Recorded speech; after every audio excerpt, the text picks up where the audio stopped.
also into gardening and homemaking, and I also love food, travel, and shopping. So if these are the things that interest you, please keep on watching. So, happy weekend guys. Today is a Sunday. So we're here at SM Aura in SM Nook here in the third floor atrium. And we're doing a bento workshop today. So, here it is. So guys, samahan niyo kami for today!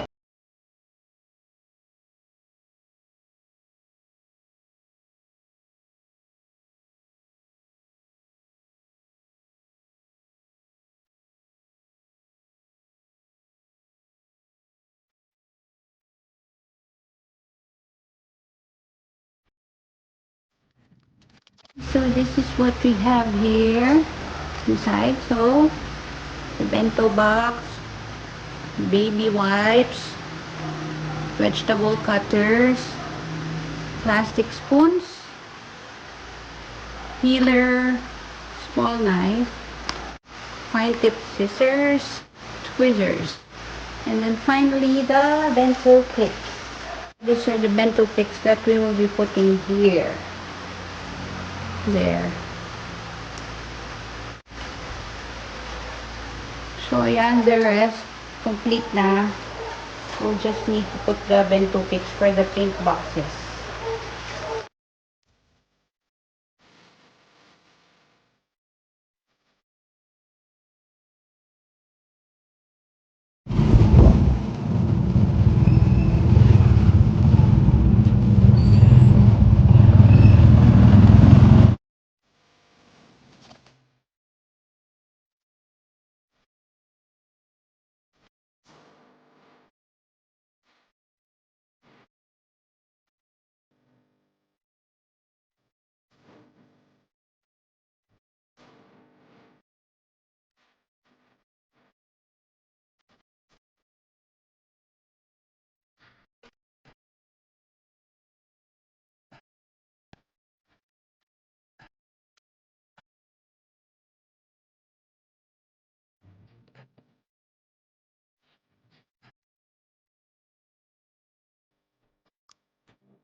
Here na lang.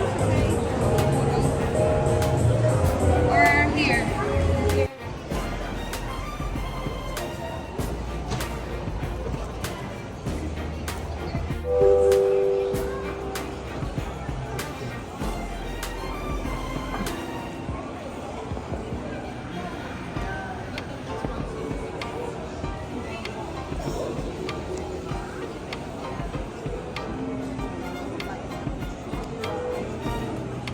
A year, and then in 2019 actually, before the pandemic, that was the time that I was inactive. And then come 2020, nung school year, I decided that we're gonna be doing bentos again. Because during the pandemic, we all were working from home, right? So we had more time. So I did research again because I wanted to start doing bentos. And then I noticed that in YouTube, because you know how YouTube actually was a big hit during the pandemic, right? But when I started doing research in YouTube, there weren't a lot of tutorials from the Philippines. So most of them were foreign creators, so Japanese or Indonesian. So I thought of documenting my journey in bento making during the pandemic. So I started my vlog, and there's a playlist there wherein every day that I do the bento for Zion, I document it. So everything's there since 2020 there. And then last year, I was actually, these are my features. So I don't know if you were able to see some of it already, but I was featured first in Smart Parenting back in 2018. And then in 2019, I was featured in the Bento Expo in MHK World in Japan. And then all the rest were just from 2022. So this was from Net 25 with Miss Pia Guanyo. And then CNN, and then all the rest, Inquirer, all the rest were features from last year during back to school. So yeah, that's it. So just for starters, for those who aren't really familiar with bentos, so those who have traveled to Japan or are very,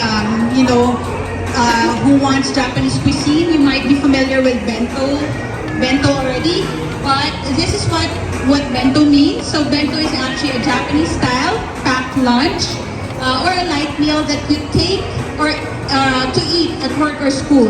So they're usually in a special box with separate parts or containers in it. So the word bento is actually not a Japanese word, but it's derived from the Chinese word bandang, which translates as convenient. So that's good to know. So it started in the 12th century, so this is just a brief history. Okay, so these are the benefits of bento making. So it's healthy and safe because you're the one who prepared it. So you know what you feed your kids, right? So you are sure that the food that you prepare for your kids don't have any chemicals or additives in it or preservatives. It's economical because it saves you money instead of your kids going to the canteen, or if you prepare bento for yourselves, it saves you money because instead of you going to the restaurant, then you can prepare the bento already for yourself. Environment friendly because we're using reusable lunch boxes, so it's not a single-use lunch box. So we save the environment by lessening waste that goes to the landfills. And then, of course, it's enticing to kids because of the designs. It's visually appealing, so especially for picky eaters. So this is a very good way of encouraging your kids to eat. There. Okay, so here are the bento basics. Okay, so for the bento basics, I go with the 4 P's. So there. The first P is plan. So planning means you define a weekly menu or your meal plan. So this is meal planning. So this is very, very important. This is actually one of the secrets so that you're not going to be overwhelmed with doing bentos. So you prepare the ingredients already ahead of time, right? So what you do is just like what you do for your household, right? So you do meal planning in the household, like your breakfast, lunch, dinner. So it's also the same with bento making. So I have a sample here. You can just download this one online if you're the traditional type who would want to write or plan your meals. You can print this out and then just write your, it's a bento, you can make your bento journal there. So, but you can list down the ingredients on your phone too, because for those who are always on the go, right? But if you're the traditional type, you can use this one. So that's number 1, so meal planning. And then number 2, pack. So when packing bento boxes, this is a very important important basic of bento making. So you need to incorporate the foods that are on the three categories, the major food groups, right? So I know the kids are very familiar with these food groups, right? So it's go, grow, and glow. So make sure that your bento boxes have these three ingredients. So always follow this principle, the go, grow, glow principle. So go is our carbohydrates, grow is our proteins, so it makes you stronger, right? And then glow. Actually, when packing your bentos, in terms of the ratio or portioning, it's actually up to you. So this is one example. So this is one of those that I did last year. So this is the go, the carbohydrate. So this is rice. And then this one is a vegetable. And then fruit, we have grapes here. And then we have fried fish. It's tilapia. There. So go, grow, and glow. And then in terms of portioning, I would suggest that you can do 1 part rice, 1 part protein, and then 1 part of each fruit and veggies. And then number 3 is present. So with the presentation, it's important that you incorporate these factors. So the color. So for the color, make sure that your bento boxes have different contrasting colors. So that even though there's no design, if it's really colorful, it would still be enticing to the kids, right? And then with textures also, you can play with textures. The rice is soft, and then you can have a viand that's crispy. So just play around with textures. And then number 3, I always say this, bite size is the right size, especially for younger kids, right? Even adults, right? We always want something that we can easily pick. So I'd recommend that you say, for example, their baon is chicken, fried chicken. You can shred the chicken like what I did here, so fish, so that it will be easier for them to eat. And then make your bentos or present them in a fun and creative manner so you can experiment. There's really no rule in bento making. It's just up to your creativity and imagination. And then the last and most important of all is practice. So it will not always be perfect the first time when you do the bentos. But practice is the key. I know it's cliche, but in everything we do, it's really true, right? When we practice. So in time, you will be bento experts too. There.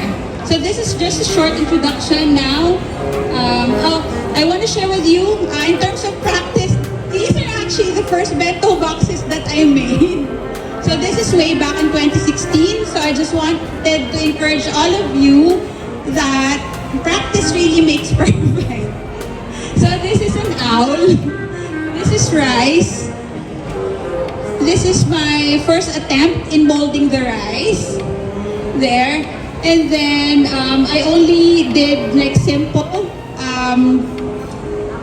food items and put it inside the box. There's really no design. So this is an encouragement to everyone that, you know, each one of us can do creative works with their bento boxes. There. Okay. So the bento essentials. The bento essentials, these are actually those that I recommend that you have for first-time mommies that just started their bento journey. So this is actually not a rule that you should have, but based on my experience, these are the items that you should have. So first, of course, the bento box. So this one. The one that you have there is reusable container. It's just one compartment. It's very basic. The reason why I chose that one is because I wanted to show you that you can also do bentos with just the one compartment lunchbox. Because some mommies who don't do bentos, right, they don't really have the lunchboxes for the compartments. You know, when we were younger, we only had one compartment lunchboxes. Can you see the sauce there? Soy sauce.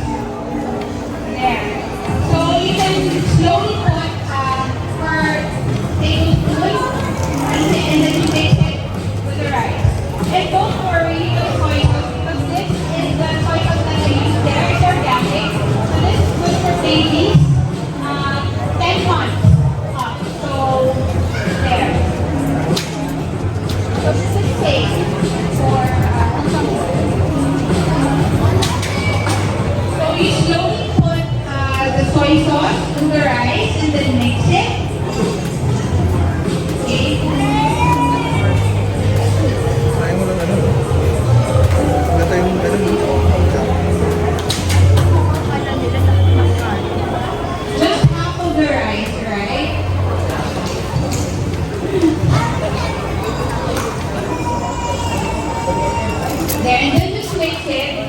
Put soy sauce little by little until you achieve the desired brown that you want.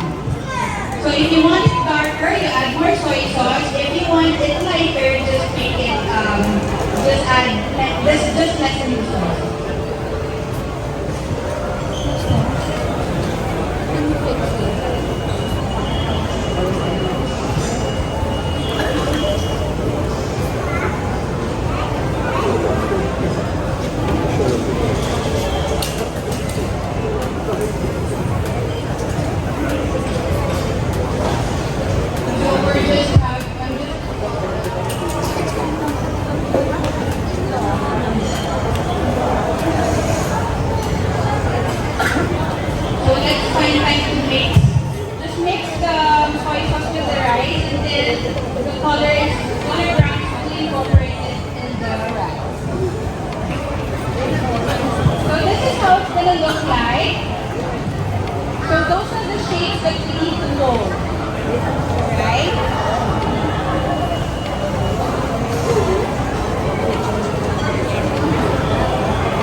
So this will be the head, the ears, and then the hands or the arms.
So we have your cling wrap there. So just use your scissors to cut a portion of your cling wrap like this.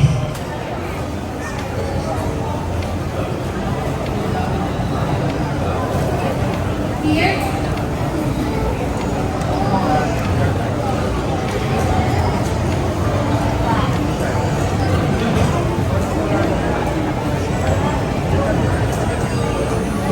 Itaas mo pa man, hindi nakakita na nasa likod eh. So just cut a little portion of the cling wrap. And then you put a portion of your rice like around.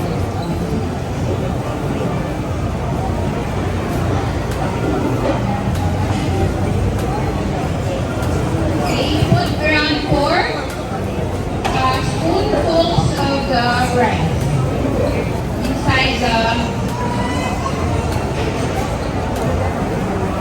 cling wrap. Itaas mo man. Itaas mo, pakita mo sa kanila.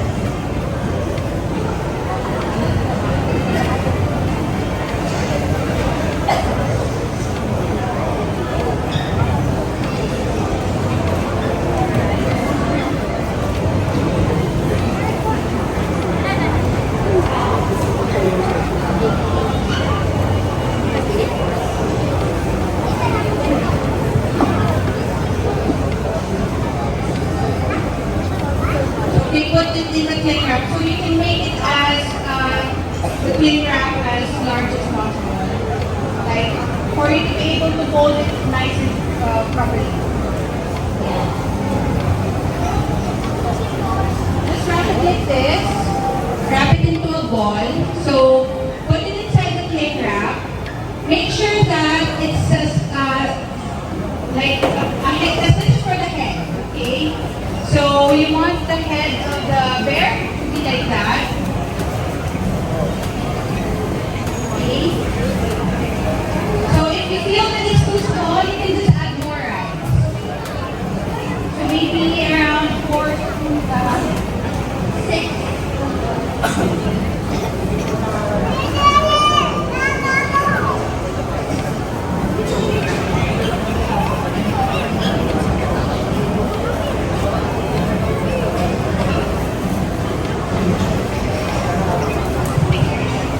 Okay, so mold one big circle or round shape. So when you mold the rice, just press it until all the grains are stuck together like that.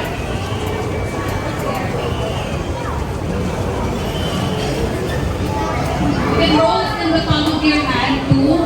So however way you want. So long as you create a round shape. Okay?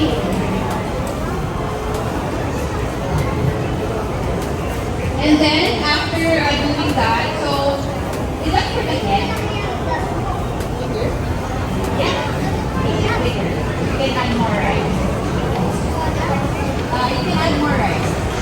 But it's okay if it's small. It depends on maybe the appetite of your kid.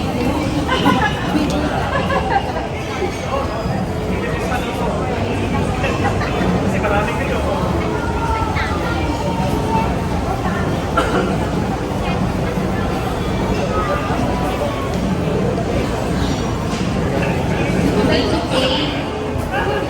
Here. Just take in the picture. It can be as big as this one.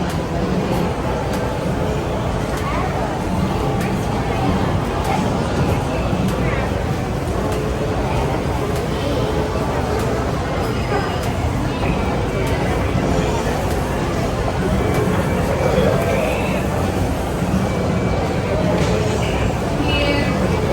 Okay. And then after molding one round shape, then we need 2 small circles for the ears. So don't finish all your brown rice, okay? Because we still need to mold 2 round shapes and then 2 oval shapes for the hand.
shapes. One big round shape for the head, two small round shapes or circles for the ears, and then two oval shapes for the hands. Okay, so we'll give you time to do that. And then we're gonna do the body next.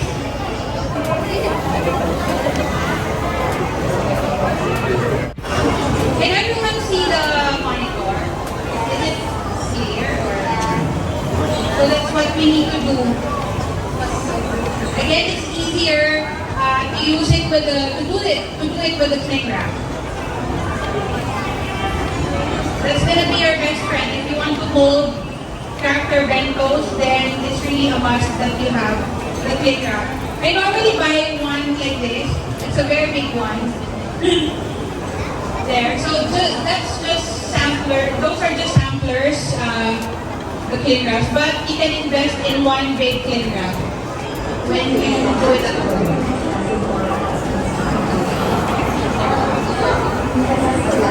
And then for the ears, just the same process that we did. Just cut, cling wrap, and then just wrap the rice inside two small circles for the ears.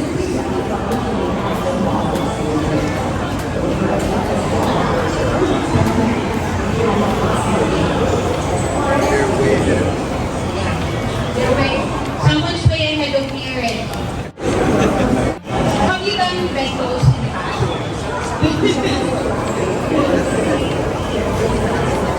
So for the ears, it's just a very little portion of rice that we need to use. So maybe around half of a spoon, and then just make it into a small circle. So we need two of these for the ears. So again, when you do your molding, if you don't want to use gloves, just make sure that your hands are sanitized, okay? Because you're gonna feed that to your children.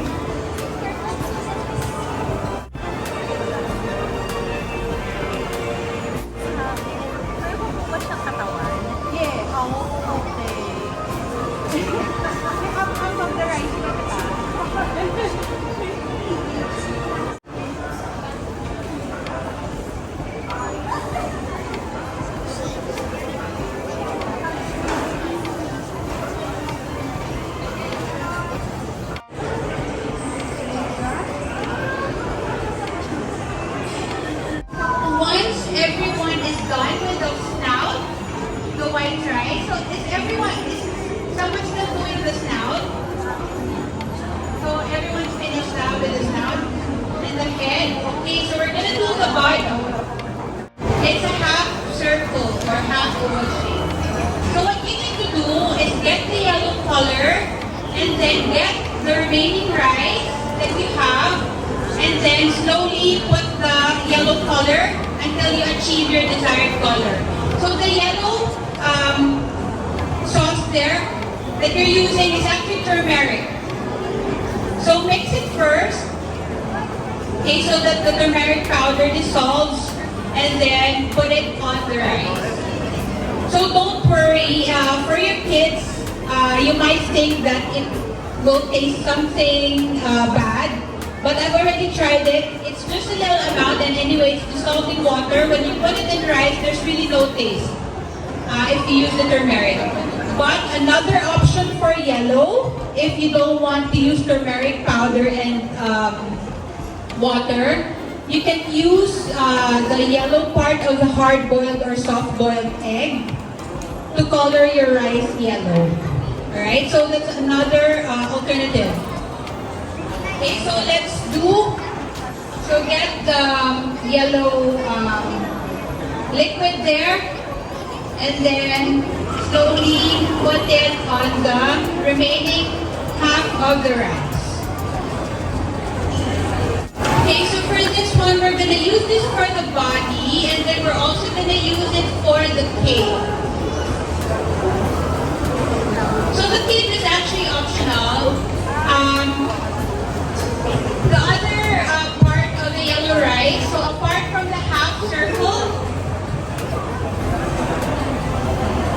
you will also need to mold something like this for the cake. So this is optional. because it might be too complicated. Because this is where you're going to use your rolling pin. No, not cake, sorry. But we put in the pen. The raincoat. The foot. So, sorry, it's the foot of the bear.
Nori, 2 circle shapes and then 1 small circle. So use your scissors with the guidance of your parents if, for smaller kids.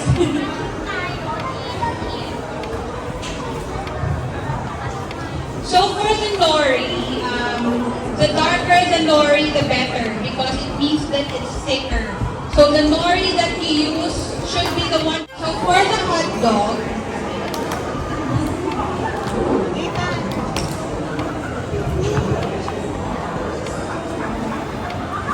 so I see that you're still cutting nori.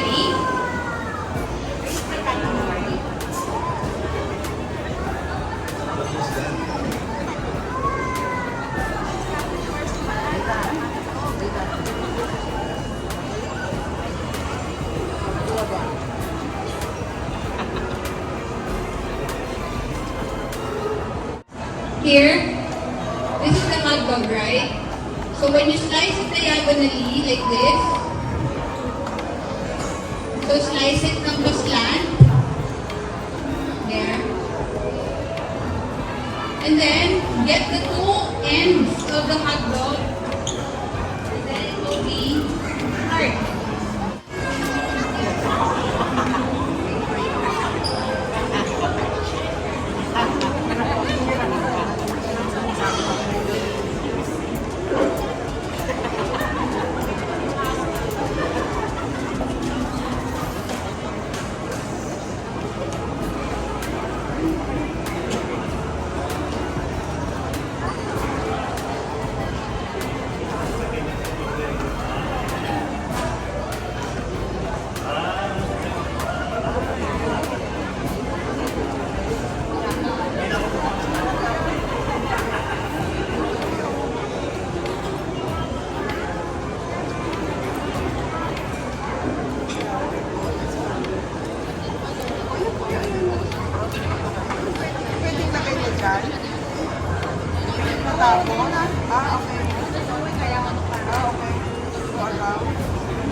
Actually, the hot dog is the last part, and then we're gonna fill out our bento boxes. So you have your vegetable cutters there, and you can, I see that most of you did that already. Use the cutters for the carrots and peel the carrots and the cucumber, and then you use the cutters. Very good students. Even better than mom. Even better than mama.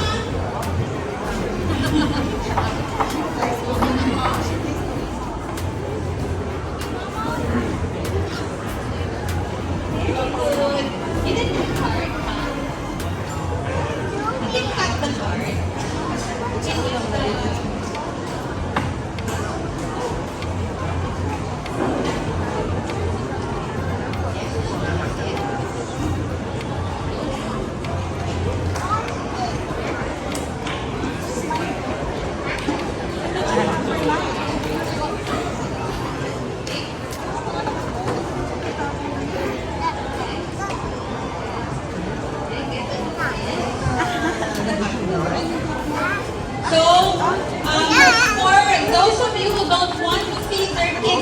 I know it's not healthy, but if it's not an everyday staple in your homes, it's okay if you give it to them once in a while, but not every day, right?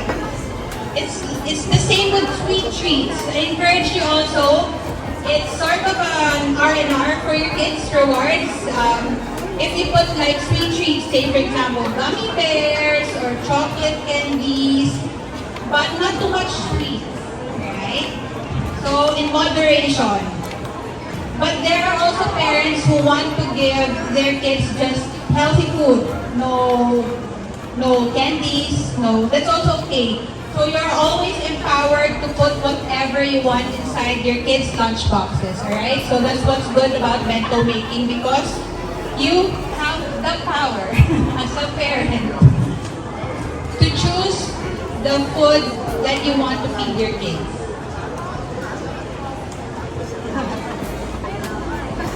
So, okay. So the last part then is use your bento picks to make it much more fun and creative. So just stick them on your veggies and the fruits.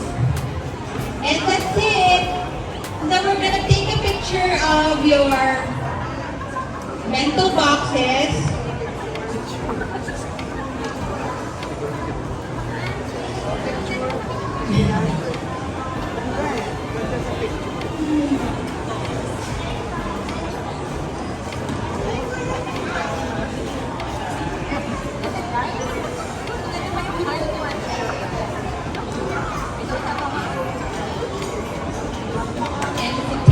Because I know we're only up until 5 p.m. So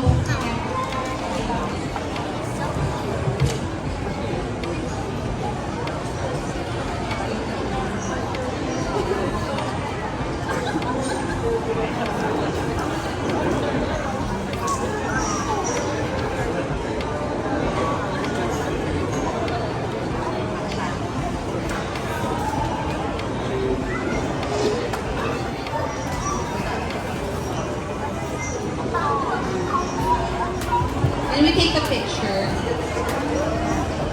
This is a very, like this table is very,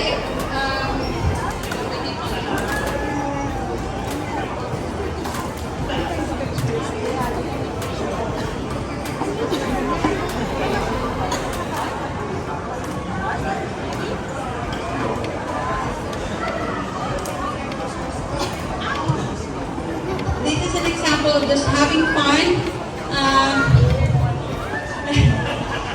Just like what I'm saying earlier, it's a guide. You don't always have to follow that, but the most important thing is you're having fun doing the bento, right?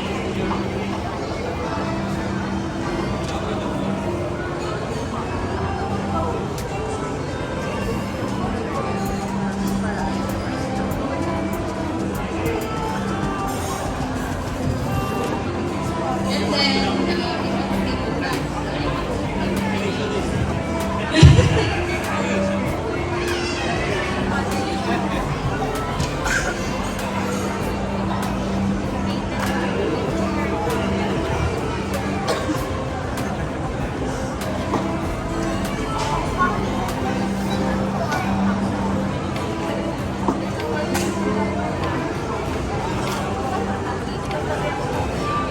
so we're just wrapping up. Okay.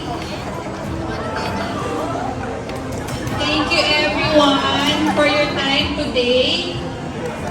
So you can bring those home. For those of you who are just starting their bento journey, you have paper bags there. Then you can bring the stuff there.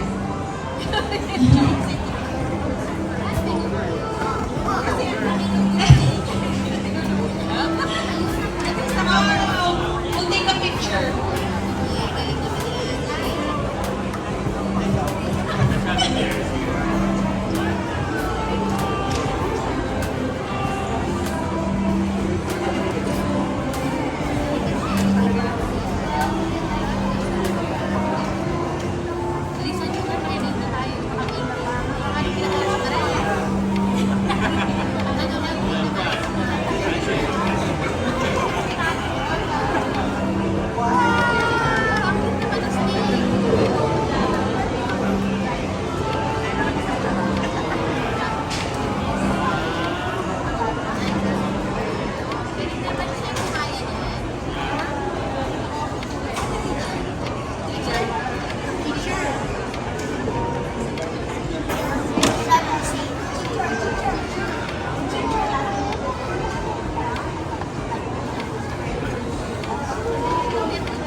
namin. So if you want to watch more of my video tutorials, you can go to Kaayaaya Vlogs in YouTube. There's a playlist there called Bento Serie.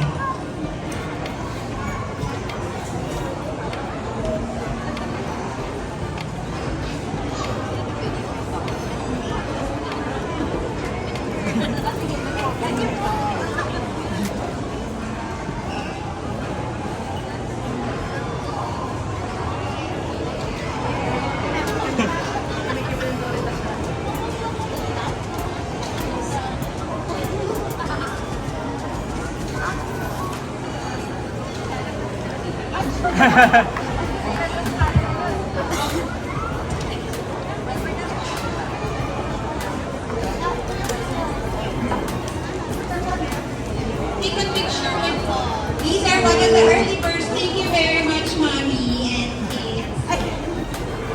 So, this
Thank you. So when you do your bentos, please make sure to tag me. _Kaayaaya in Instagram and then Kaayaaya Vlogs in Facebook.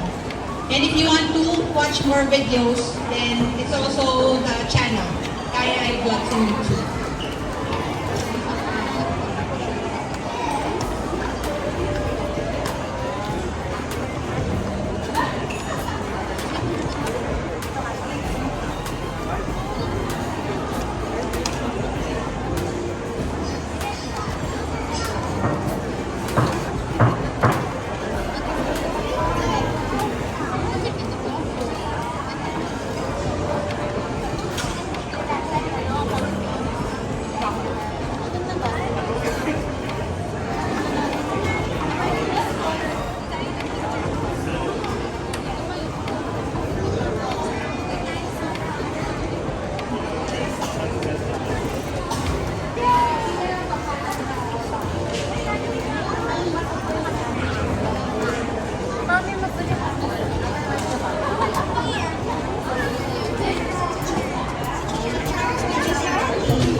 to flatten it and make them stick together.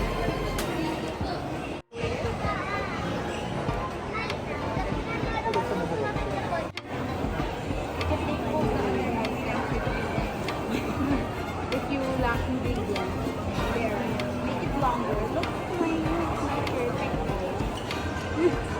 There, make it longer. And then where's the head of your bear? There. So just make sure that it's long enough to wrap it like that. Look, it should be like that.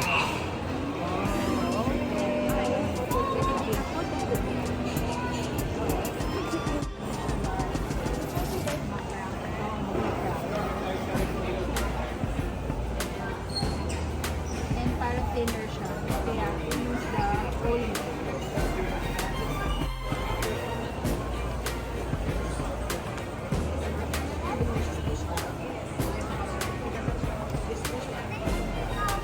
Alright, so once you have lined your bento box with lettuce, we will need to put the body of the bear.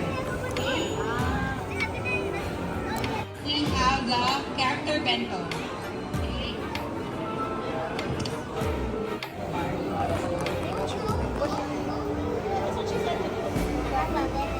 Yes.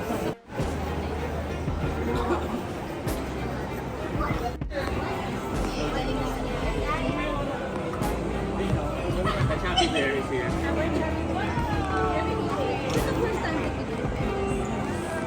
I haven't tried to eat the rice. So dapat fresh in the morning. Yeah, and it's fun. And I enjoy it. You don't have to do all the... So that's it guys for today. I hope you enjoyed. If you did, please like and share this video. And also please don't forget to subscribe to my channel and hit the notification bell para palagi kayo